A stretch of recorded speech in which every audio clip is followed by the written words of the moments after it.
ಗೃಹಲಕ್ಷ್ಮಿ ಯೋಜನೆಯ 4ನೇ ಕಂತಿನ ಹಣ ಜಮಾ. ಸ್ನೇಹಿತರೆ, ನಿಮ್ಮ ಖಾತೆಗೆ ಬಂತ? ಹೌದು ಸ್ನೇಹಿತರೆ, ಈ ಒಂದು ವಿಡಿಯೋದಲ್ಲಿ ಯಾವೆಲ್ಲ ಜಿಲ್ಲೆಗಳಿಗೆ 4ನೇ ಕಂತಿನ ಹಣ ಜಮಾ ಮಾಡಲಾಗಿದೆ ಎಂದು ನಾನು ನಿಮಗೆ ಸಂಪೂರ್ಣವಾಗಿ ಮಾಹಿತಿಯನ್ನು ನೀಡುತ್ತೇನೆ. ಸ್ನೇಹಿತರೆ, ಎಲ್ಲರಿಗೂ ನಮಸ್ಕಾರ. ಕರ್ನಾಟಕ ಸರ್ಕಾರದ ಪ್ರಮುಖ ಯೋಜನೆಗಳಲ್ಲಿ ಒಂದಾಗಿರುವ ಗೃಹಲಕ್ಷ್ಮಿ ಯೋಜನೆಯ 4th ಇನ್ಸ್ಟಾಲ್ಮೆಂಟ್ 4ನೇ ಕಂತಿನ ಮಹತ್ವದ ಮಾಹಿತಿಯ ಬಗ್ಗೆ ನಾನು ನಿಮಗೆ ತಿಳಿಸುತ್ತೇನೆ. Gruhalakshmi 4th instalment credited.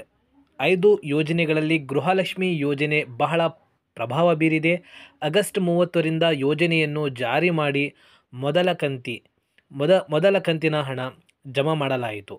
ಈಗಾಗಲೇ 3 ಕಂತುಗಳು ದುಡ್ಡನ್ನು ಅರ್ಹ ಫಲಾನುಭವಿಗಳ ಖಾತೆಗೆ 2,000 ರು ಜಮಾ ಮಾಡಲಾಗಿದೆ.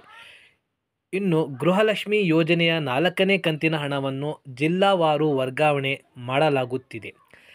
ಈ ಕೆಳಗಿನ ಜಿಲ್ಲೆಯ ಫಲಾನುಭವಿಗಳಿಗೆ ಬ್ಯಾಂಕ್ ಖಾತೆಗಳಿಗೆ 2,000 ರು ಯನ್ನು ಗೃಹಲಕ್ಷ್ಮಿ DBT ಮೂಲಕ ಜಮಾ ಮಾಡಲಾಗಿದೆ. ಚಿತ್ರದುರ್ಗ, ಬೆಂಗಳೂರು, ಕೋಲಾರ, ಮಂಡ್ಯ, ಬೆಳಗಾವಿ, ಬಾಗಲಕೋಟೆ, ಧಾರವಾಡ, ಹಾಸನ, ಬಿಜಾಪುರ, ಉತ್ತರ ಕನ್ನಡ, ದಾವಣಗೆರೆ, ಗದಗ, ರಾಯಚೂರು, ಕಲಬುರಗಿ ಮತ್ತು ಮೈಸೂರು. ಸರ್ಕಾರ ಕಳೆದ ತಿಂಗಳು ಹೇಳಿದಂತೆ ಪ್ರತಿ ತಿಂಗಳು ದಿನಾಂಕ 20ರ ಒಳಗಾಗಿ ಗೃಹಲಕ್ಷ್ಮಿ ಯೋಜನೆ 4th ಇನ್ಸ್ಟಾಲ್ಮೆಂಟ್ ಹಣ ವರ್ಗಾವಣೆ ಮಾಡಲಾಗುವುದು ಹೇಳಿತ್ತು. ಅದರಂತೆ ಈ ಹಣ ಜಮಾ ಮಾಡಲಾಗುತ್ತಿದೆ. ಇನ್ನು ಅನೇಕ ಜನರಿಗೆ ಗೃಹಲಕ್ಷ್ಮಿ ಯೋಜನೆ 2,000 ರು ತಾಂತ್ರಿಕ ಕಾರಣದಿಂದ ದೊರೆತಿಲ್ಲ. ದಾಖಲಾತಿಗಳಲ್ಲಿ ದೋಷ ಇರುವುದರಿಂದ ಹಣ ವರ್ಗಾವಣೆ ಆಗಿಲ್ಲ. ಅಂತಹ ಫಲಾನುಭವಿಗಳು ಮಹಿಳಾ ಮತ್ತು ಮಕ್ಕಳ ಕಲ್ಯಾಣ ಇಲಾಖೆಯ ಅಧಿಕಾರಿಗಳನ್ನು ಅಥವಾ ಅಂಗನವಾಡಿ ಅಧಿಕಾರಿಗಳನ್ನು ಸಂಪರ್ಕಿಸಿ ಸಮಸ್ಯೆಯನ್ನು ಪರಿಹರಿಸಿಕೊಳ್ಳಬಹುದು.